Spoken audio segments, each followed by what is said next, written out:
زما محترم حدیث کے راجی ان الرحمت تنزل عند ختم القرآن کله قرآن شریف ختم شي دا الله د طرف نه خصوصي رحمتونه نازلېږي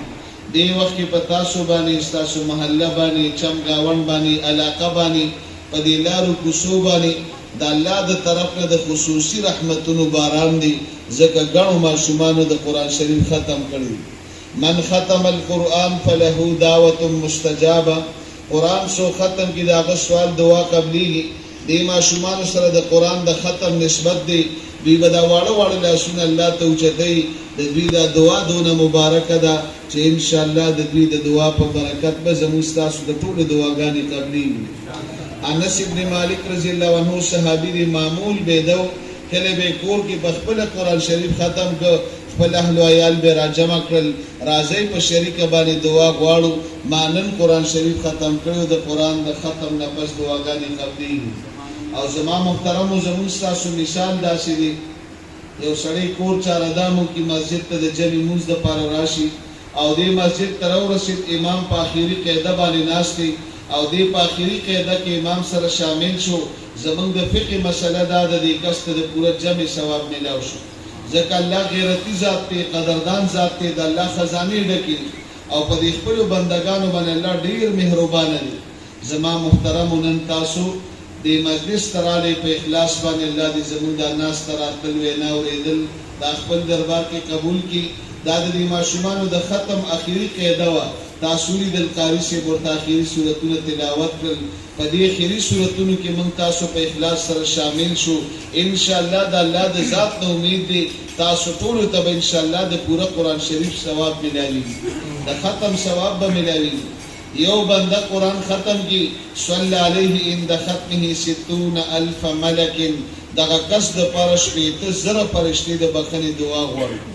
د مجلس کې قرآن ختم شي 4,000 فرشتي الله راولېږي او دې حاضرینو په دعا باندې امین وایي فرشتي دې په دعا باندې امین وایي دا هغه دعا په قبلېدو کې هیڅ شک نشته هغه دعا قبلېږي فمن وافق تامینه ولا تامین الملائکه غفر له ما تقدم من ذنبه د چا امین د فرشتو د امین سره یوځای شو مخکینی ټول ګناهونه ورته الله معاف کوي دا هغه مجلس دی زموږ د ملګرو جوړ کړی دی چې نن به ستاسو امین د فرشتو د امین سره یو کېږي او ستاسو دعاګانې به قبلیږي ستاسو ګناهونه به معاف کېږي او ستاسو ضرورتونه حاجتونه به پوره کېږي الله پاک دې زموږ ستاسو په زړونو کې د دې علما کرامو د دې مدارسو د دې طالب علمانو او د داسې مجالسو قدردانی پیدا کړي زما محترم حدیث کې راځي علیکم بمجالسة العلماء د علماء مجالسو ته ځئ د دوی په صحبت او مجالسو کې ناسته کوئ دا په ځان باندې لازم کړئ ځکه دا علما کرام دا زموږ ستاسو خیرخوا دي دا د انبیا علیهم السلام وارثان دي دوی سره د قرآن حدیث رڼا ده دا زموږ خیرخوا دي یعنې دوی چې د ماشومانو ته دا 10 سپارې قرآن ختم کړ د آخري 3 سورتونه یې ورته په خپلې ویلي شو دستاربندي یې ورته کولی شوه په سر یې ورته د شفقت او د برکت لاس هم ایښودی شو او دا مخامخ کې مې نامونه پراته دي دا مو له دوی په خپله ورکولی شو زما محترمو خو موږ تاسو ته به هېڅ پته نه ولګېدې موږ به محرومه شوي یو دوی موږ تاسو ځان سره په دې مبارک مجلس کې شامل کړو دا دوی موږ سره مینه وکړه دا د دوی ښېګړه ده دا د دوی همدردي ده الله پاک دې د دوی په علم کې په عمر کې او په اعمالو کې په تقوا کې پرهیزګارۍ کې او دا خدمات الله دې دا ټول قبول کړي او الله دې ترقي نصیب کړي او زمونږ په زړونو کې دې الله د دوی مینه محبت پیدا کړي نو حدیث کې راځي د دې علماو دا مجالس په ځان باندې لازم کړي اتبعوا العلماء حدیث کې راځي د علماو تابعداري کوئ فإنهم سروج الدنيا ومصابيح الآخرة ځکه هر عالم په دنیا کې نور دی او د آخرت ستوری دی دی وخت کې دا بجلی لاړه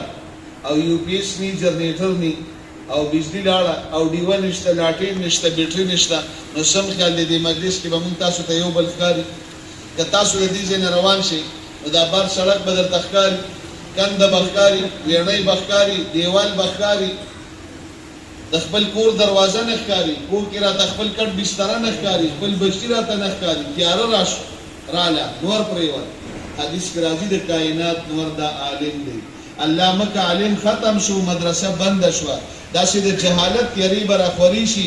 موږ به یو بل نه پېژنو موږ به دا نه پیژنو دا مې پلار دی او دا مې مور ده، دا مې تره دی او دا مې چاچي ده، دا مې ماما دی او دا مې مامي ده، دا جایز دی او دا ناجایز دی، دا حلال دی او دا حرام دی، دا د جنت لاره ده، دا د جهنم لاره ده، دا د الله او د الله د رسول د اطاعت لاره ده، او دا د نفس شیطان د خواهشاتو د اتباع لاره ده، او دا لاره جنت ته تللی، دا جهنم ته تللی. زما محترمو دا سیزونه چې موږ پیژنو دا د دې علماء کرامو برکت دی، دا د دې مدارسو برکت دی، دا د قرآن برکت دی، دا د قال الله قال رسول برکت دی.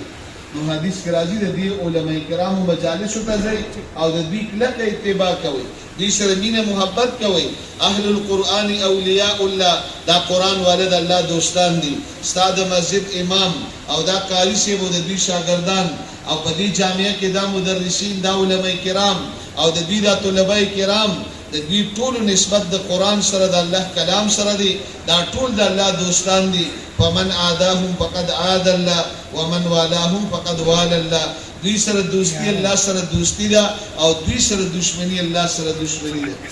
اکرمو حملة القرآن، حدیث کی راځي د علماء اکرام کوي، د قرآن والو قدر کوي، عزت کوي، احترام کوي. فإن من اکرمهم فقد اکرمنی، چا د دوی اکرامو کو پیغمبر علیہ السلام فرمایي زما اکرام وو. ومن اکرمنی فقد اکرم الله، چا زما اکرامو کو د الله اکرامو. الا فلا تنقصوا حقوقهم، خبردار د دوی په حقوقو کې درنه کمی ونشي، د دوی حق ادا کوي، دوی سره مینه محبت کوي. پیغمبر علیہ السلام د جبرائیل علیہ السلام نے تپوس کی ای الاعمال افضل لامتی، زما د امت د پر افضل عمل کوم یو دی چې ته یو عمل نه رسي. جبرائیل علیہ السلام فرمایل العلم، عالمان دی جوش علم ته یو عمل نه رسي، ځکه علم د الله صفت دی، علم د ټولو پیغمبرانو وراثت دی، علم نور دی، علم هدایت دی، علم رڼا ده او د دین هر شعبه د علم محتاج ده. عالمان دی جوړ شي. پیغمبر علیہ السلام ته دوباره تپوس کوي ثم ای یا جبریل، اے جبریل دی پس دیم نمبر کم عمل افضل عمل دی، بہترین عمل؟ ہر کس کو عالم نسی جوڑی. جبرائیل علیہ السلام تو فرمایل زیارت العالم، عالم نسی جوړې دي نو د عالمانو زیارت کوا، د دوی خدمت کوا، دوی سره مینه محبت کوا، د دوی په صحبت او مجالسو کې ناشته کوا. دا ستاسو لپاره عبادت دی او ستاسو لپاره بهترین عمل دی. خمس من العباده، پنځو سيزونو د قتل عبادت دی. النظر الى الكعبه، بیت الله شریف ته قتل عبادت دی.